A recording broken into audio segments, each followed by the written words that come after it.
speakers.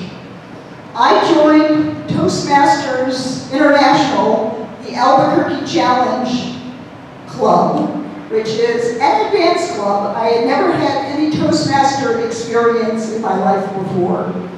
Our Queen of Mold and her husband Randy, Susan and Randy, are both members of that club. We take risks with our speaking in that club.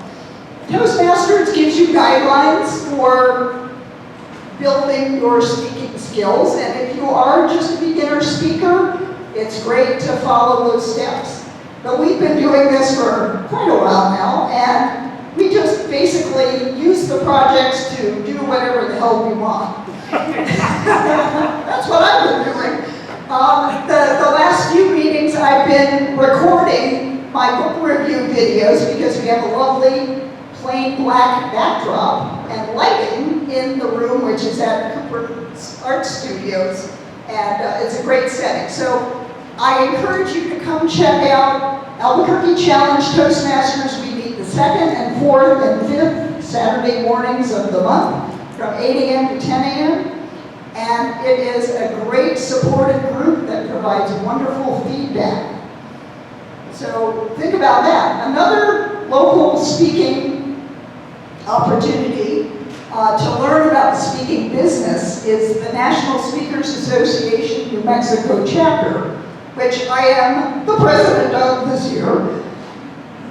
We teach more about the business of speaking at NSA New Mexico than the skills, but we do also have skilled speakers. In fact, this coming Thursday, the 10th, 6:30 to 8:30 in the evening, we have a gentleman named Chuck Gallagher, who is a national speaker on ethics issues, but he's also a really talented speaker. His entrance you will talk about for years. So if you can make it to that, I hope you will, and I can tell you more about that offline if you're interested. So speaking is a vital skill, and one of the other things that I learned when I was in the Quantum Leap program was the idea of using video or film clips in my talks. When you're talking about death, this is a very important thing to do, to be able to help people laugh about it and teach them using film clips. If you are using film clips, beware. You've seen those DVDs where they say, "Warning! Do not copy or show this in public or you'll be fined $250,000 and thrown into jail for 5 years. Well, there is a license that avoids that penalty. It's called the Motion Picture Licensing Corporation, MPLC.org. You can buy an annual license to show films to the public, either in part or in its entirety. Now, there are no cremation police in the United States, and as far as I know, there are no film license police either, but better to be covered and not run that risk.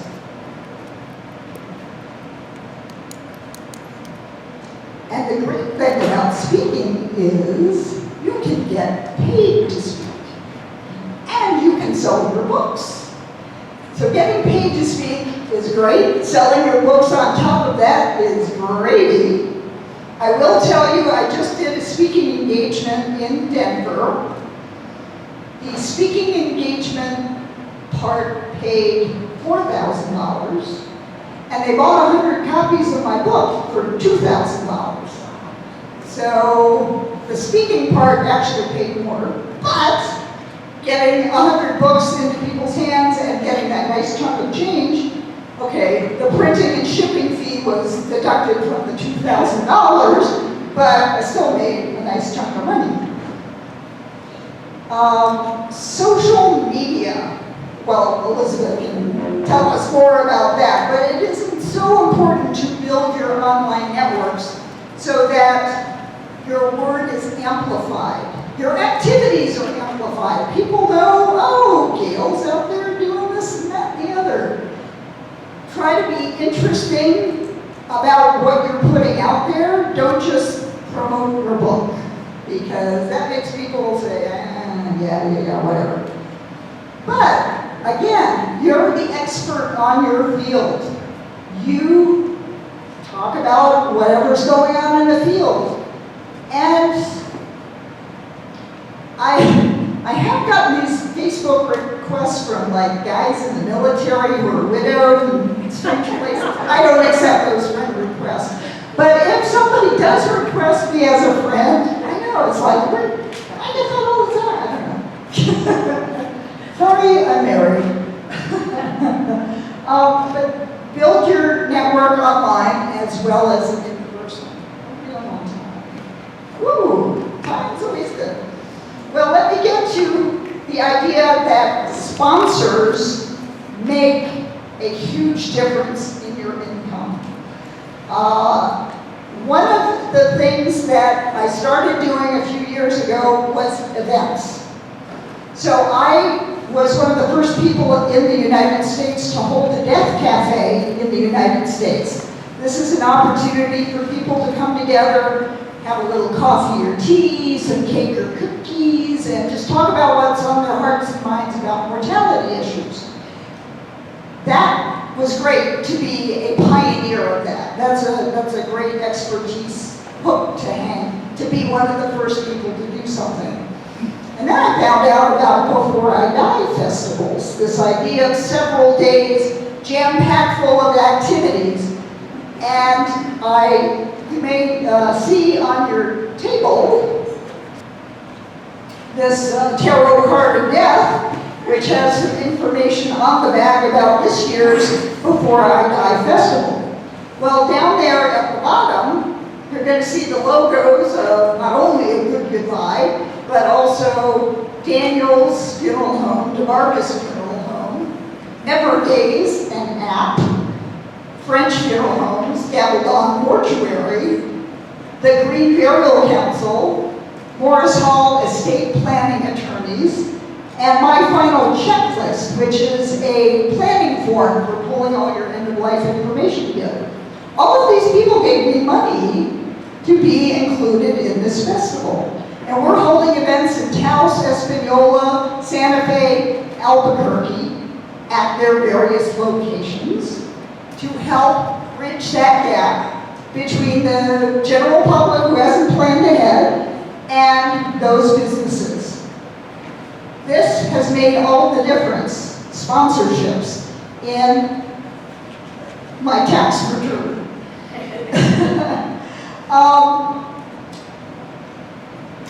So I promised you that I would give you actual figures from my 2018 tax return. And I went back and looked over where I was getting the income from. So, to review, selling blog posts, I made $285. Whoop-de-doo. As an Amazon affiliate, oh, I forgot to mention that. You can set up an affiliate account with Amazon, and as part of your blog post, when you send somebody to buy a book, you can get a portion of whatever they buy on Amazon by putting a link, an affiliate link in there. So I made $111 in 2018 on that. But I didn't have to do anything for it other than, set up those links. Google AdSense, I made $229 from Google AdSense ads. Again, you set it up and it just runs and can generate passive income for you. I am a funeral celebrant, which means I would be the person to interview a family and create a meaningful memorial service that's all about the person who died, whether they were religious or not. I got $650 for one service that I did last year. I am also an insurance agent. I've sold insurance for, final expense insurance. But I don't make a big deal about it. As you can tell, I'm only bringing it up now. Well, I made $1,094 having sold a couple of policies. But then, when we get to the writing, the Light Tree press income, which includes sales of the books, the DVDs, oh, the t-shirt. T-shirts, the one who dies with the most toys still dies. I have a couple of those if you want to get one. And I skipped digital products. I created a game called the Newly Dead Game, which I presented at the Frozen Dead Guy Days Festival in Nederland, Colorado in March. Yes, there is a real frozen dead guy at the center of it. It's a whole other story, but that was another product that came out of that mentoring from that Quantum Leap program. I said, I gotta be there at that festival, and he said, you gotta create a game or something fun. So, the Newly Dead Game. Again, you create it, you make a PDF of it, and people can buy it online. It's automatic download, and you make money without having to do anything more.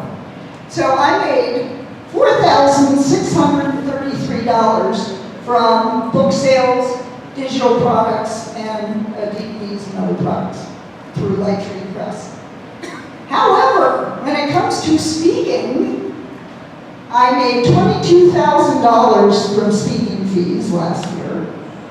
And from sponsors, I made $26,000.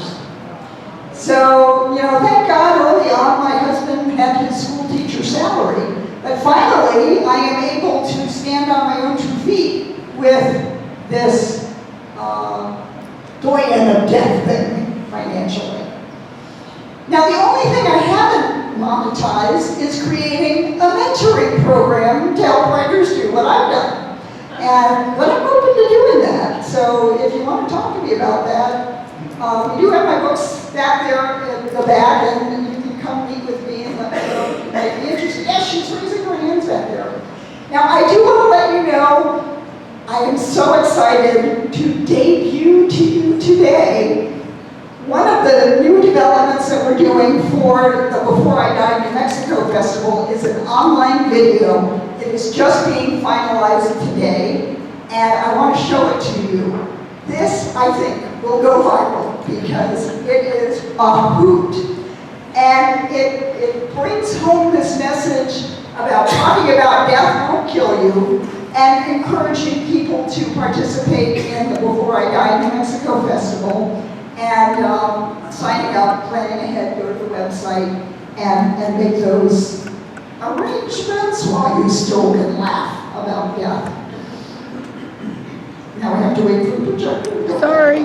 Oh no. Any questions at this point? Fred?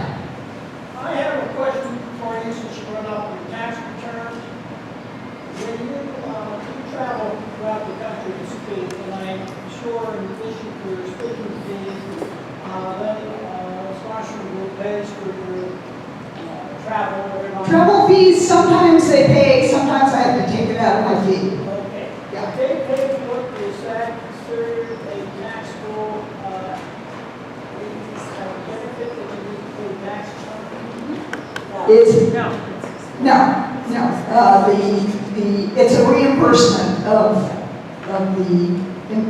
the cost for travel. You have other information, Kathleen? Oh, no, I was just going to say that's an expense. That's an expense, yeah. But I was going to ask about the sponsors, because I was always under the impression that sponsor money goes into, that might be an expense too, because it goes into what you're putting into these festivals and these things. How does that work? What is sponsor money? So the money I collect, yeah, but then there's the expenses of advertising and paying an assistant to do the data entry and printing all the materials. By the way, the trifold brochure for the festival is being delivered to my home this afternoon. Yay! Yeah, I was hoping to bring it here this morning, but that's the way these things go. You're up there. Oh, we're up. Let's watch this, and then I guess we're going to have to wrap it up. I can do the whole question. How can you be like that? Relax. I'm freaking dead. It's one of the perks. I can eat whatever the hell I want. I don't have to worry about taxes, jury duty, girlfriends, boyfriends. What about cars?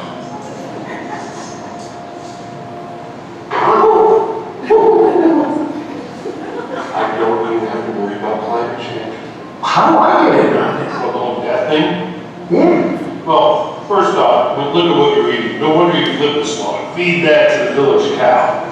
I want you to refry every fried thing you got. Bring it back out from my fridge and bring him a glass of your finest expired milk. Oh, before you go check it out, do you have a will and funeral arrangements, plans like that? Did you? No. Because of that, now my family's in turmoil. They're fighting, bickering over money. Now they're dead broke. You should do some real planning, okay, before you figure out your exit strategy. Tell me, do you look both ways before crossing the street? Of course. Yeah, of course you do. Well, consider that next time. See, everybody's doing it. I can't wait to get started. I've never seen anybody die to die like you. Good luck, Dave.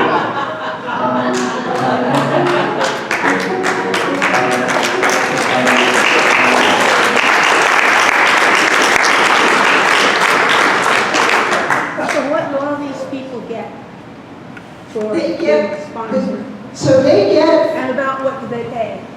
well, it varies. Yeah. They get more benefits depending on the level. Yeah. But connections to the people who are attending the festival and being able to get their information to those people and just open up the So conversation. they can somehow distribute information about Yes, themselves? depending on the level they Okay. sponsor it, yeah. Oh, more questions? Couple more. Couple more questions, okay. You named someone here who was an expert on websites for authors, and I didn't get that name. Loretta Hall. Okay, thanks. Yes. Kathleen, what did you want to ask? Did you get to ask? Well, I was just asking a little bit more about the sponsors. So they pay you or your company Right. a certain amount of money, and then then you have expenses, so Right, so- you don't want to pay tax on that if you're using it. Right, if it's an expense. Yeah. And if it is a New Mexico company, I ask them to add the gross receipts tax Okay. that I do pay on the state, yes. How much did it cost you to produce that video and who produced it for you? The production company is called Capture with a K, and I spent $2,889 to produce it. But it's going up on YouTube tomorrow, hopefully Monday at the latest. And if you're friends with me on social media, you will see it there, and I hope you will share it and like it and comment. And it has been a pleasure and an honor to share my expertise with you. Live long and prosper.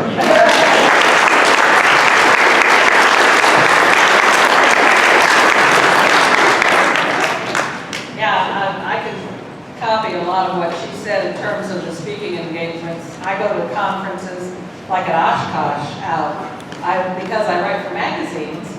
I can turn around and have my editor send Oshkosh my name. I walk in the first day and get a press pass, and I can do the whole 14-day event and not have to pay $370 just to get in the door. And they sell all my books for me. You know, and I get to stand up in front of people and talk about it. It's great. They got 500,000 people there. Okay, so a couple of last minute things here. Again, like she said, Southwest Writers has author pages. If you're a member, you get a free author page that you can link back to a website. Just go on, look underneath membership, it'll say author pages, and it'll show you where you can link for it, and they can create you an author page. Okay, Dan Wedmore, if you want to come up with the results of the election, please. And people names, please come up here.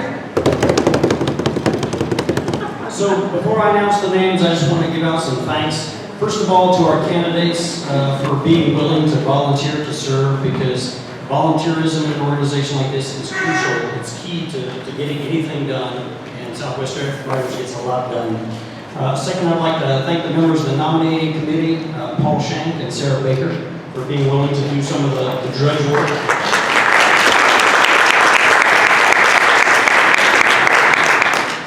As far as publicity, to make sure that we're communicating openly and fully with everybody for open disclosure, Kathy Schuett, Kathy Wagner, and Elizabeth Layton for getting out the e-alerts and the Sage and all those wonderful things.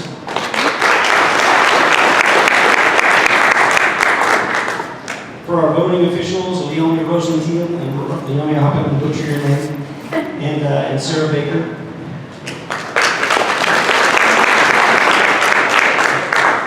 And then for the bylaws committee, who are willing to, sacrifice their sight to go through line by line and make sure that we dotted our T's and crossed our I's. Rose Kern and Dino DeLeva. So without further ado, our upcoming president will be Rose Kern. Yay!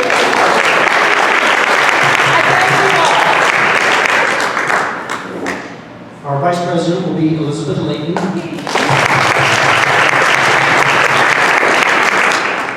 Our secretary will be Patricia Walkout. Our treasurer will be Jennifer Black.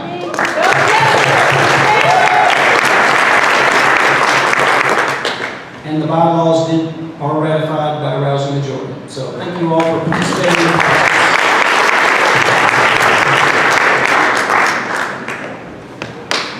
And thank you to Dan Wetmore, who was integral in all that. Okay. We're done for the week. We look forward to seeing you next time, and have a great one.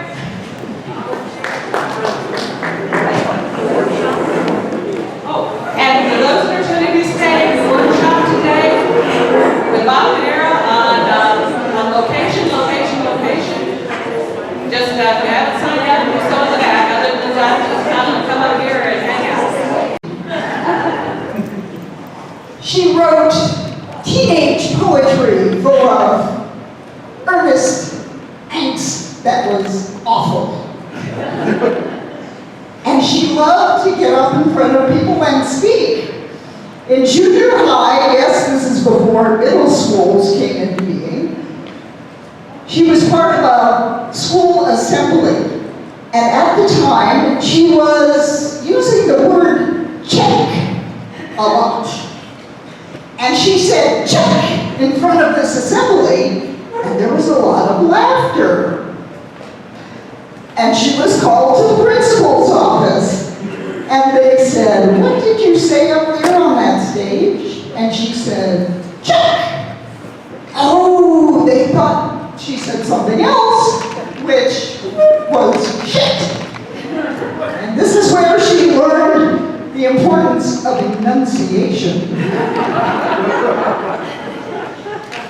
As she grew up and went to the University of Maryland, College Park, majoring in television, film, and communications, she joined the Markland Medieval Mercenary Militia, which was sort of like the Society for Creative Anachronism. They'd get dressed up in medieval costumes, have battles and feasts, and it was a great influence in one of her projects in college, which was an early indicator of her destiny as the doyen of death.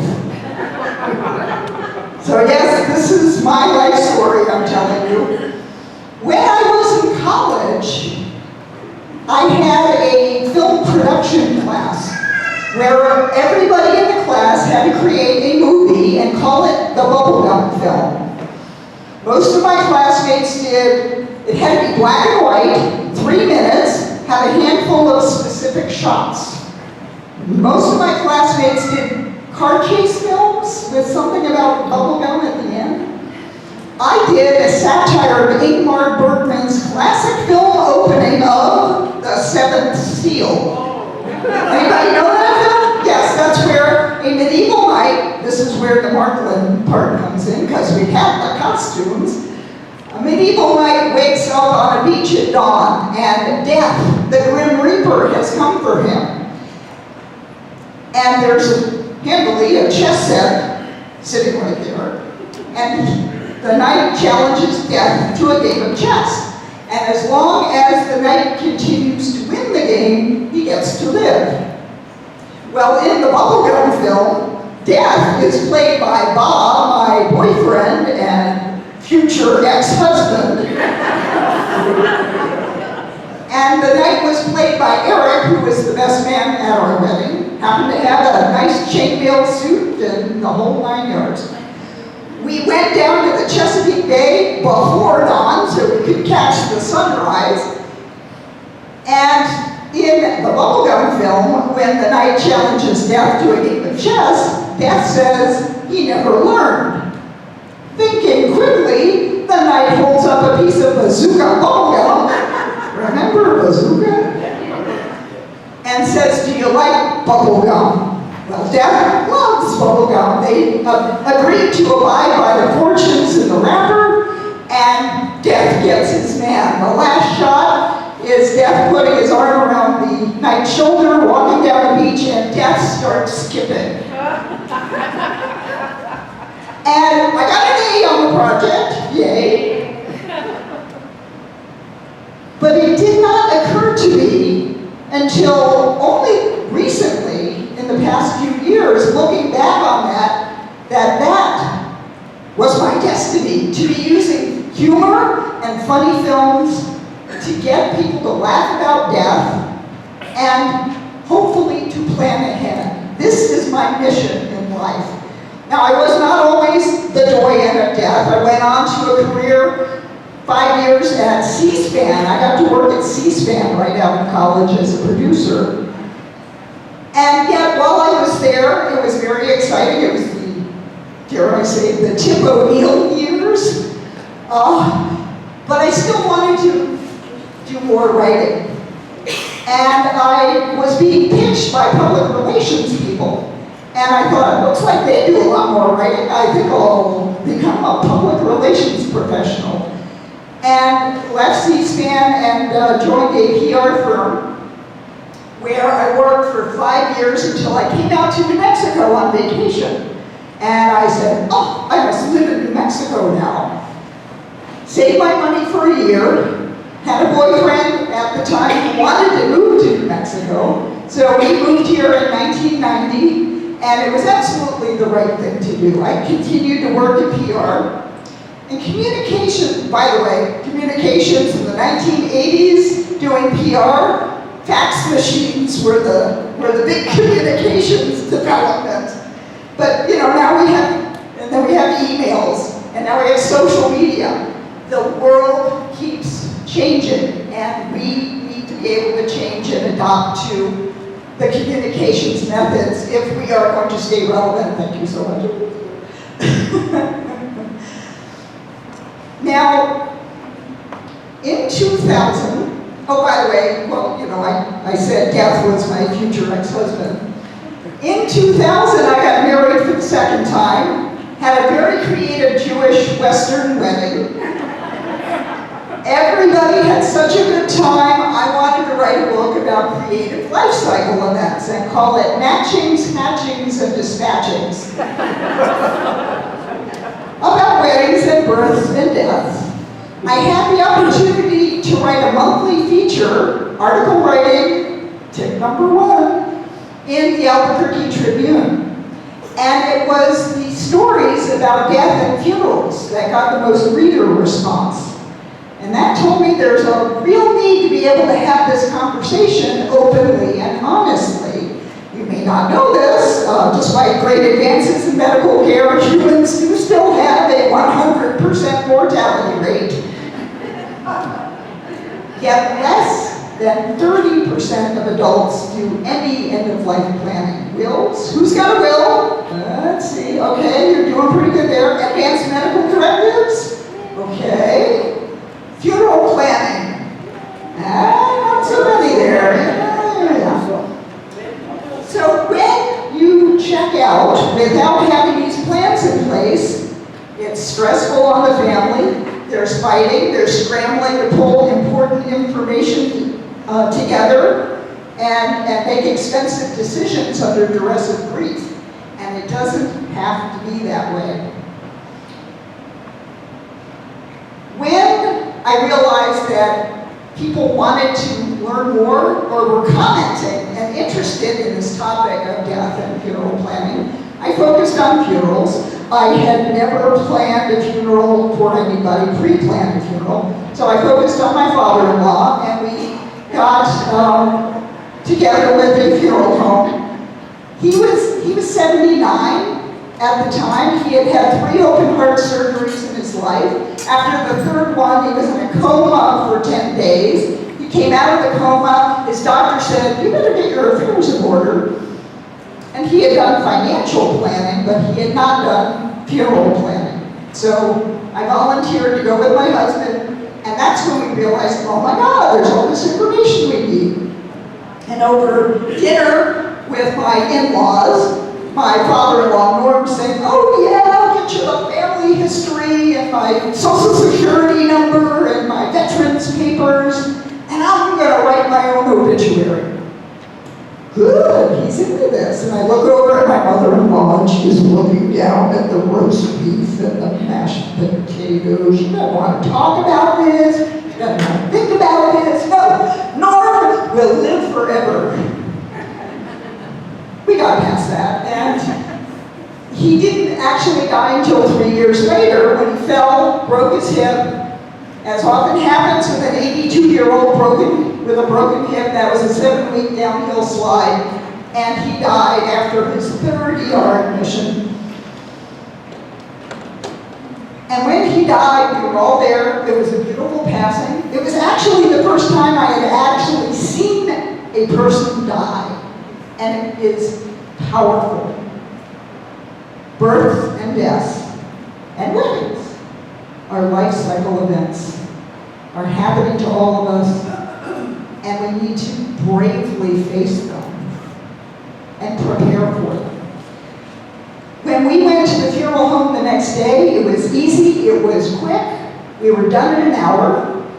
We just tweaked a few things we had put on file. My mother-in-law put it all on her credit card, the good points, the miles. And she even said to me, "I didn't like it when you were pre-planning, but now when we needed it, I'm glad it was done." And that gave me my mission, to help people laugh about death while it seems to be a distant possibility. And by the way, you know what we spent the most time on? Writing his obituary. Did not do that. So, write your own life story in 500 words or less. That's my writing challenge to you. So with my mission and my tagline, talking about sex won't make you pregnant, talking about funerals won't make you dead, I've been doing this now for 10 years, and so far so good. I left a lucrative career in public relations to become the doyen of death. And I am a 10-year overnight success. Thank God my husband had a school teacher salary, because in those early years, I was not making money talking about death, writing about death.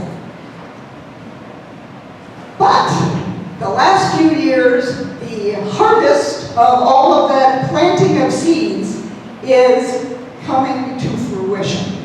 And as I promised you at last Saturday's meeting, I would reveal all about what I did and how you can do this for your benefit.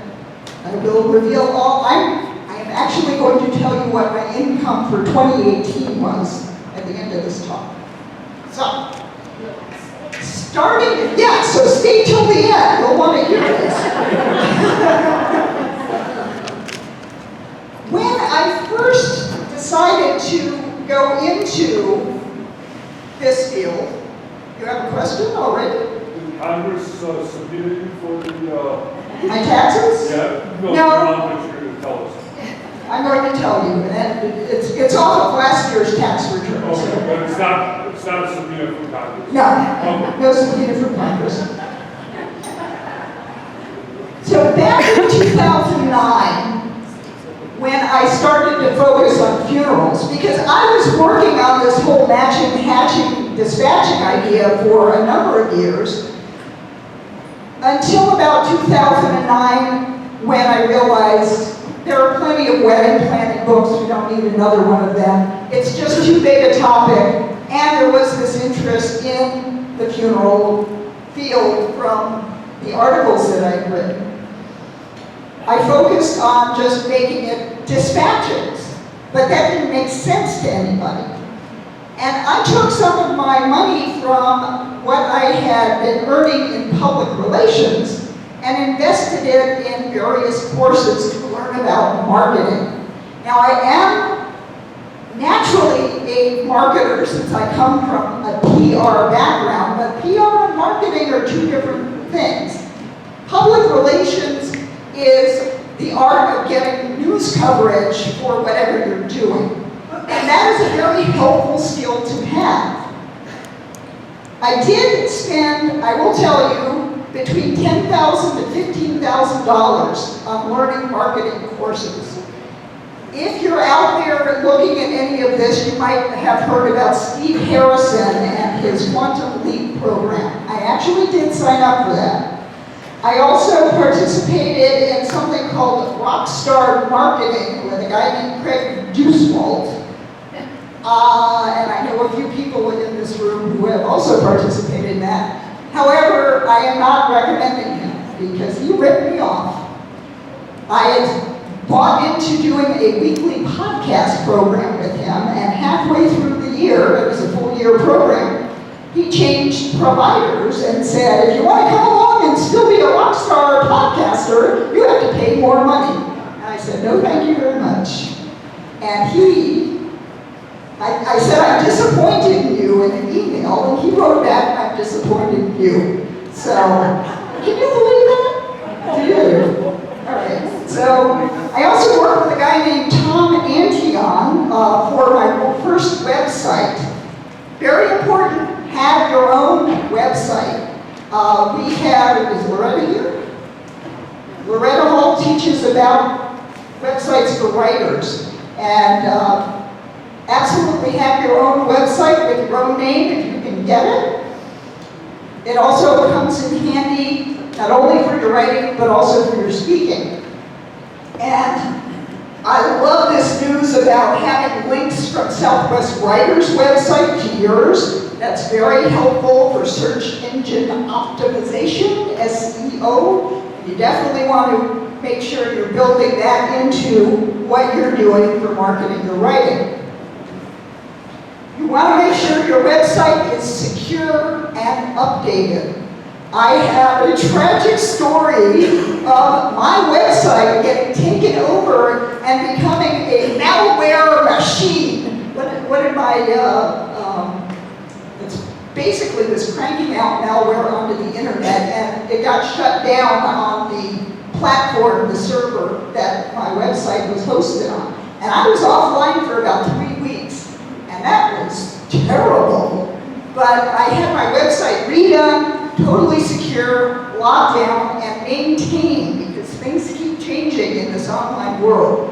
So make sure with your website, and you can have more than one website. You can devote websites just to your books, to your speaking, because you need to be a speaker. We will get to that momentarily.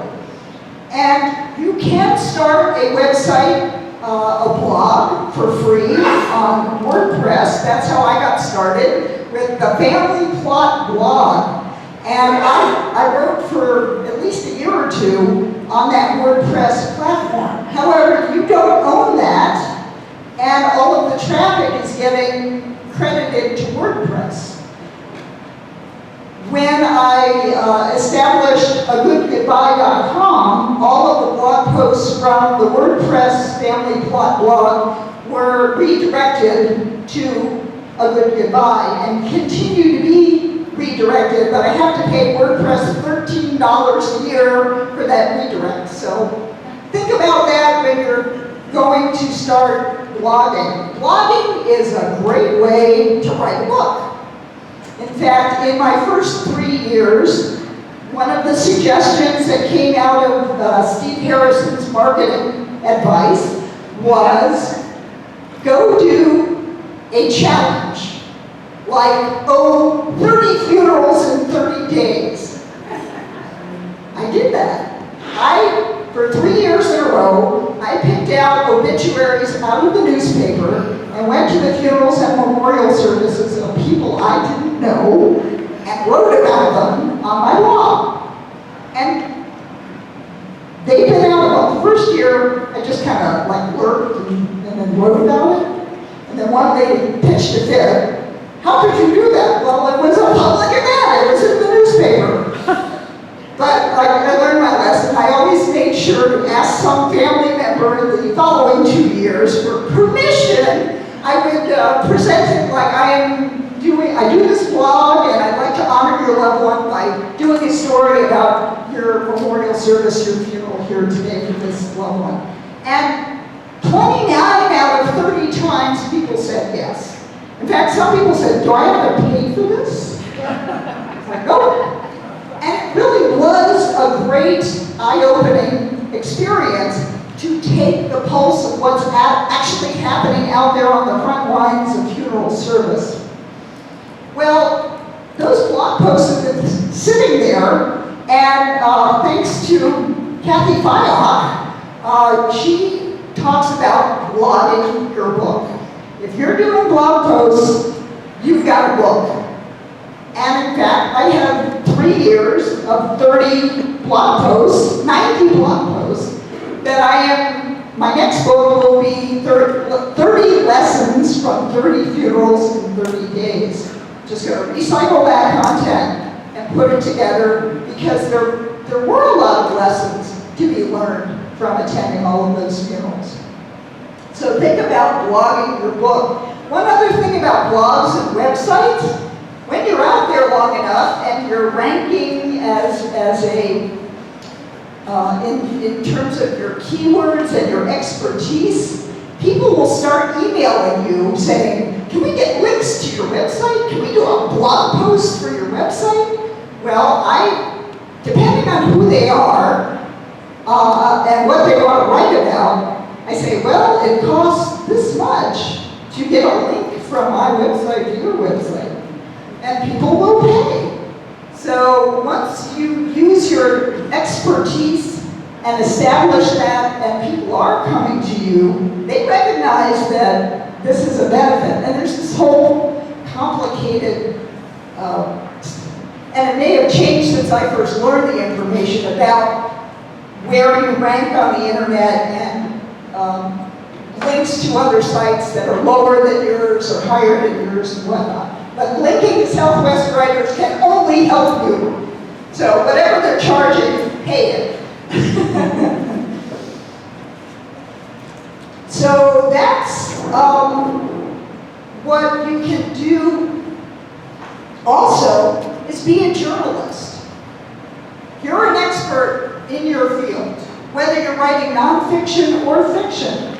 Hey, if your fiction involves Ukraine, you could put yourself out there as an expert and get interviewed, even if your nonfiction or your fiction novel is nonfiction.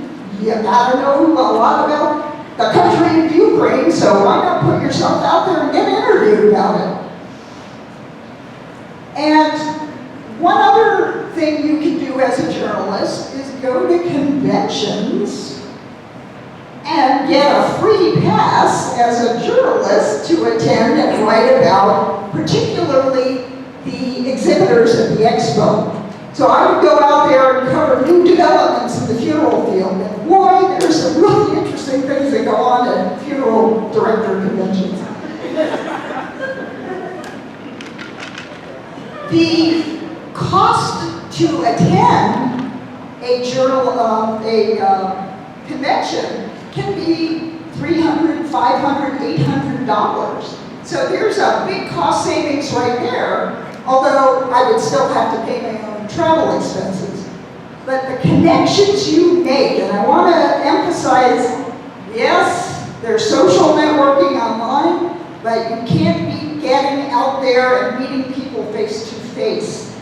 That's where the opportunities really start to pop. When they can shake your hand, look you in the eye, you smile at them, and you can make a one-on-one personal connection that leads to paid business. I have done this numerous times, which I will tell you more about later in the talk. So you go from your blog posts and articles to books. Let's talk about book reviews. Do many of you do book reviews for other authors in your genre? You can do that on Amazon, and that raises your profile out there on Amazon for your books. So think about doing that. Another aspect is you can contact the publishers of books in your field and say, hey, I have this blog. I do book reviews. Want to send me a free book? And they will. I've gotten a number of death-related books. It's a burgeoning field. The latest, I'm starting to do video book reviews. Video is very big in this day and age with YouTube online. My latest book review video that I haven't posted yet, but I'm getting close to doing that, is about Caitlin Doty, who is a young mortician with a killer sense of humor.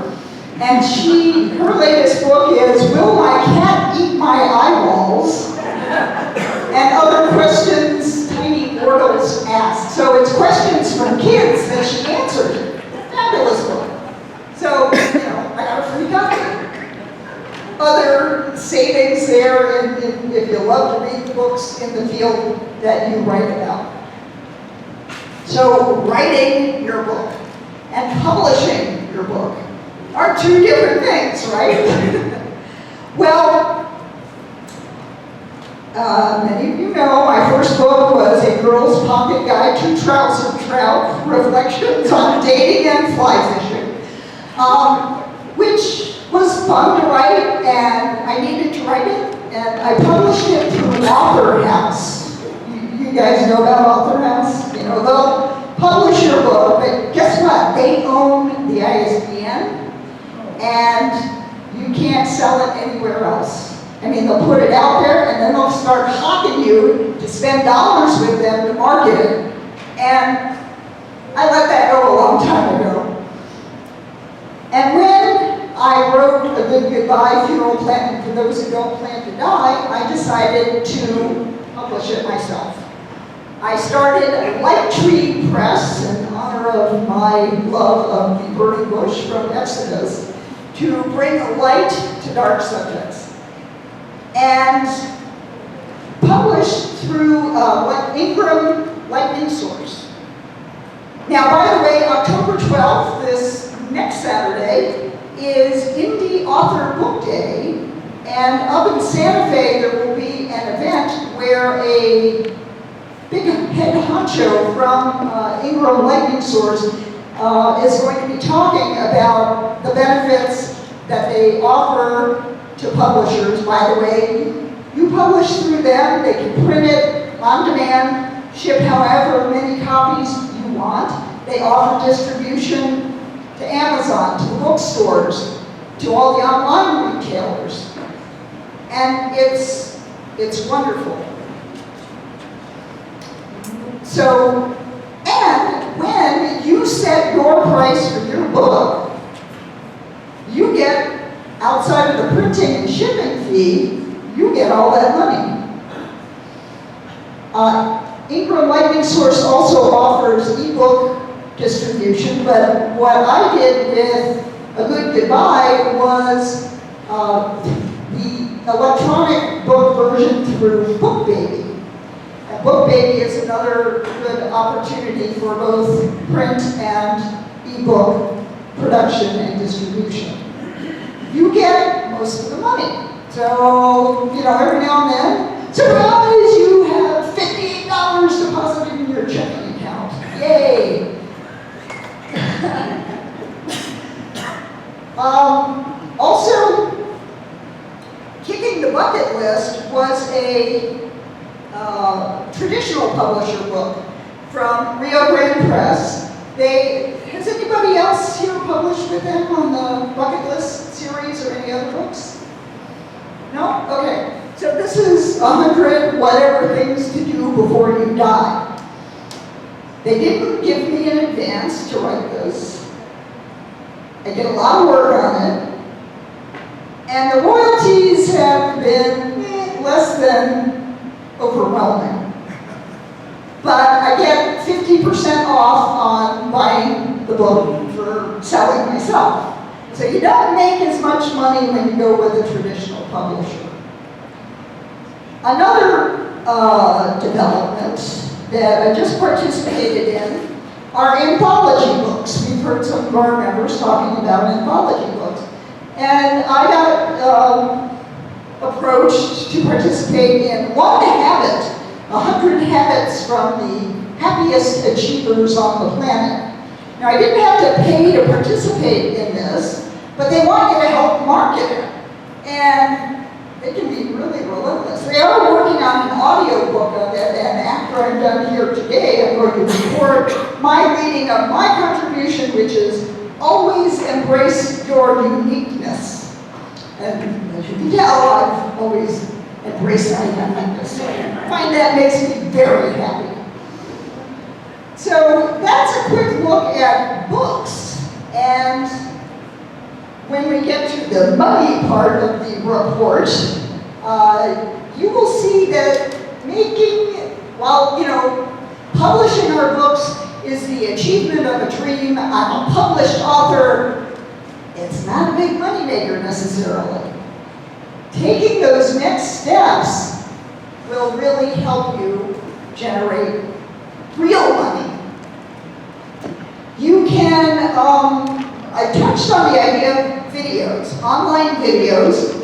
YouTube is phenomenal, and if you are producing short videos on a regular basis, establishing your expertise in your field, getting attention, it's very valuable. There, you can be signed up with AdSense revenue. So what they would do if they determine that the content of your video is of value to advertisers, they'll run a short ad before your video, or in other ways monetize it, and then you get a share of the money after a certain amount of time. In fact, I just got a surprise chunk of cash deposited from Google AdSense. I was like, oh, that's nice. And you don't really have to do anything for it other than you establish your own YouTube channel and set up those settings. Now, and another thing about video, when was this? 2013, a woman approached me after I had met her at a networking event, which is very important about getting out there and networking with people face to face. She said, I can help produce a TV interview series for you on the Comcast Local Access Studio. Did you know you could do that here? And they are still doing it. It's, so what I got to do was a 12-episode interview series based on the content in A Good Goodbye.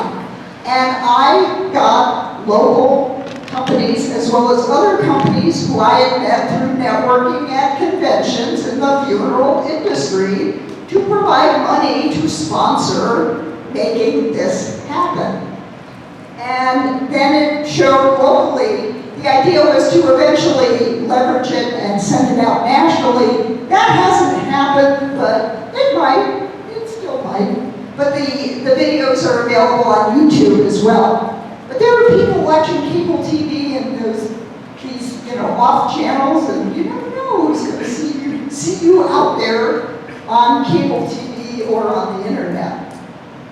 And I have had people get in touch with me because they had seen my TEDx talk, some of these videos that I produced. So it's another part of your marketing, getting yourself out there and seen and known, and further establishing your brand and your expertise. I also teach Pilates 3 days a week at the YMCA. Yeah, in the middle of everything. I'm like, gotta take a drink of water. Okay. Let's talk about speaking. Is a vital skill for authors. If you are not comfortable speaking to people about your book, you will really undercut your ability to make money with your writing. Writers